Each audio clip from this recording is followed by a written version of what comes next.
The two of them dashed away, carrying the 200-pound mass of golden hair. The river behind them shattered a stone pillar. It came crashing toward the two. At the critical moment, Rapunzel spotted a cave. Just as the stone pillar was about to crush them, they managed to scramble inside. The reason for this whole situation was actually because Rapunzel had secretly run away from the stone tower. Not long after escaping the tower, Rapunzel followed Ryder to a tavern. As soon as she pushed open the door, the place was filled with menacing men. Rapunzel, holding a frying pan, cautiously made her way through the crowd. Seeing the hostile looks in the eyes of the people around them, Ryder tried to lead Rapunzel away from the crowd. Suddenly, the door was slammed shut by a burly man. It turned out Ryder's identity as a wanted man had been revealed. The crowd planned to capture Ryder to trade him for drinking money. Rapunzel tied her hair to a tree branch, pulled it taut, then instantly let it go. The branch shot out and struck the leader, and she demanded everyone let go of Ryder, because Ryder had promised to take her to see the floating lanterns. This was the dream of her lifetime. Rapunzel even shouted at the crowd, "Don't any of you have dreams?" This question stunned everyone present. The leader strode over aggressively, saying he was very interested in this topic. Moved by emotion, he poured out his feelings to Rapunzel. It turned out his dream was to be a pianist, and the others danced to the tune of his piano. After this performance, everyone's spirits were instantly ignited. But just then, soldiers stormed in. The leader opened the door to a secret room, and the two made their escape first. Just as the soldiers were searching everywhere without success, the door was suddenly smashed open by the white horse. It sniffed around like a dog, searching for Ryder's scent, and it actually found a clue. It arrogantly pushed its way through the crowd, came up to the bar counter, pointed its hoof underneath, and then pressed a switch, easily opening the secret passage door. Inside, Ryder and Rapunzel were still leisurely discussing their dreams. Soon, the pursuers caught up from behind. Rapunzel, clutching her hair, fled quickly, but to her surprise, the exit of the secret passage turned out to be a cliff edge. By now, the pursuers and the white horse had also arrived. Rapunzel handed the frying pan to Ryder, swung her long hair to hook it onto a wooden beam ahead, and used the momentum to swing across. As for Ryder, who was left behind, he had to grapple with the soldiers. Ryder, wielding the frying pan, was unstoppable, dispatching the soldiers one by one.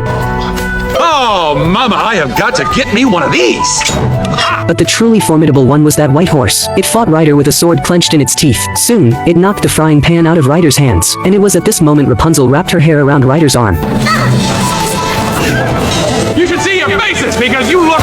Unwilling to give up, the horse kicked over a wooden post. The fallen post formed a makeshift bridge, and the horse walked slowly across it. Left with no other choice, Rapunzel could only jump into a deep pit. The horse came within a hair's breadth of biting her long hair. Rapunzel used her hair to lower herself to the bottom of the pit. Ryder also slid down a chute and caught up with Rapunzel, and the dam collapsed because the horse had kicked over the post. The raging floodwaters first swept the horse away, then rushed toward Ryder and Rapunzel. The surging river water broke another stone pillar. It came crashing toward the two. At the critical moment, they spotted a cave. Just as the giant rock was about to fall, they successfully ducked inside. The giant rock blocked the cave entrance, also blocking the water flow outside. Having narrowly escaped, the two discovered the cave had no exit. Meanwhile, river water continued to pour in without stop. The two could only climb to higher ground. Ryder dove underwater while Rapunzel pounded on the wall ahead with force. They searched everywhere for any possible way out. Ryder even cut his palm in the process. Soon, having tried many methods to no avail, they couldn't help but lose hope. Poor Rapunzel just wanted to go out and see the floating lanterns, yet she had already suffered so many dangers. Now she felt her witch mother was right. The outside world was truly dangerous. Thinking of her mother, Rapunzel suddenly remembered her hair could glow, so she sang the song her mother used to sing. Just as the water was about to submerge them, Rapunzel's hair emitted a flowing golden light. The cave was instantly illuminated. The golden light also spread along her hair toward the bottom of the river. Ryder noticed the golden hair drifting toward the riverbed, which was precisely the direction of the water flow. The two hurriedly swam to that spot, frantically prying at the rocks. Ryder's hand finally broke through to the outside of the cave. The next second, both were flushed out by the current. After being rescued, Rapunzel wrapped her golden hair around Ryder's hand. Then she began to sing the familiar song. The golden light, like flowing water, began to travel along her hair, finally flowing onto Ryder's hand. The wound healed instantly. This scene left Ryder utterly shocked. Just as Ryder went to gather firewood, the witch suddenly appeared. She grabbed Rapunzel, trying to take her back, but Rapunzel still had an unfulfilled wish and was unwilling to return. Seeing Rapunzel so determined, the witch stopped insisting. She even handed the crown to Rapunzel. In her eyes, men were unreliable. They would abandon a woman upon seeing wealth. This was also a good chance to make Rapunzel give up hope. Hearing this, Rapunzel hid the crown, planning to test him after seeing the lanterns. However, all of this was seen by the witch. Early the next morning, the dripping wet white horse found them again. Ryder's scream woke Rapunzel. By now, Ryder was already being dragged away by the horse. Rapunzel rushed over, grabbing Ryder's arm and pulling back with all her might. In the end, the horse only managed to pull off one of his boots. Immediately after, it tried to charge forward again. Rapunzel hurriedly blocked its path. Under the direction of the little lizard, the white horse actually obeyed Rapunzel's command and sat down. Seeing this, Rapunzel couldn't help but praise it. This white horse actually wagged its tail like a dog, enjoying Rapunzel's petting. Rapunzel's words seemed to strike a chord with the horse. Seeing this person and understood it so well. The horse nuzzled against Rapunzel and began to whinny happily, but it still wore that same angry expression when facing Ryder. Rapunzel told the horse that today was her birthday, asking it not to capture Ryder for now. Completely unexpectedly, the stubborn white horse actually agreed. Ryder tried to take the opportunity to curry favor with the horse, but the horse proudly turned its head away, refusing. Yet, with Rapunzel's coaxing, the horse reluctantly extended its hoof, pretending to make peace with Ryder. As soon as Rapunzel left, it immediately kicked Ryder to the ground.